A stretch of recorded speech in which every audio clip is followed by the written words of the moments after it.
The nurse called me at 2:17 a.m. She said, "Your mother coded." I drove 40 minutes in the rain. When I got there, my brother was already in her room with a notary. My name is Evelyn. I'm 63 years old, and I spent the last 4 years of my mother's life being her person. I drove her to dialysis every Tuesday and Thursday. I managed her medications. I slept on that hospital chair so many times I knew every nurse by name. My brother Marcus lived 2 hours away. He came on holidays. Sometimes. But that night, the worst night of my life, Marcus was there before me. The notary was already packing his briefcase when I walked in. My mother was conscious, barely. Oxygen mask. IVs in both arms. Her eyes found mine the moment I entered the room. Marcus smiled at me. He actually smiled. "She updated her will," he said. "It's done." I looked at my mother. She didn't nod. She didn't speak. She just looked at me with those eyes I had known for 63 years, and I knew she hadn't chosen this. I requested a copy of the document 3 days later. The house my mother had promised me since I was a little girl, was now listed solely under Marcus's name. The signature on the document was my mother's, but the date was 2:49 a.m. 2:49 in the morning, 32 minutes after she coded.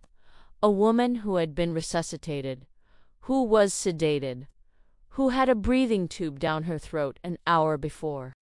That woman, according to this document, had made a clear and voluntary legal decision.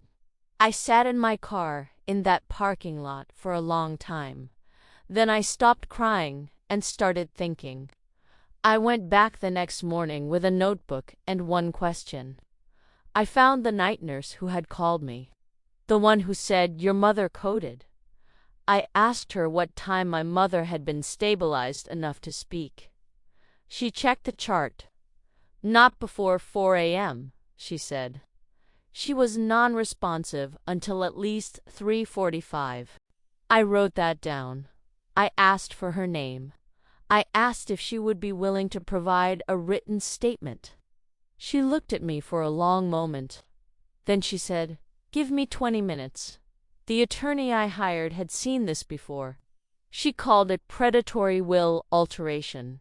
With the nurse's statement, the notary's time-stamped records, and my mother's medical chart, we had everything we needed." Marcus hired a lawyer. His lawyer made an offer. I declined it. The judge invalidated the document 4 months later. Insufficient mental capacity at time of signing. I tell these stories so no one sits alone in that hospital chair like I did. My mother passed 11 weeks after that night. She never knew what Marcus had tried to do. Or maybe she did. Maybe that's why she looked at me the way she did, not with fear, but with trust. The house is mine now, not because I fought for property, but because I fought for her. If you are caring for an aging parent right now, hear me clearly. Document everything. Every visit, every conversation about the estate, every person who comes in and out of that hospital room, because love is what keeps you at that bedside at 2 a.m.